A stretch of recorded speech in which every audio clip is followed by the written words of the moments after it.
Premogovnik je odgovorno podjetje in ker porabimo kar precej denarja za energijo, za svoj osnovni proces pridobivanja premoga in za podporne procese, se moramo ves čas truditi, da je nekakšen prihranek okrog tega področja.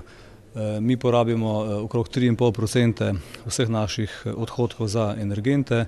Glavni energent je električna energija, potem daljinska toplota, vodo štejemo tudi med energente, komprimiran zrak, dizel gorivo in plin. Največji delež je elektrika, te je okrog 70% in vsako varčevanje pri energentih se nam pozna pri tem, da je nižja cena premoga.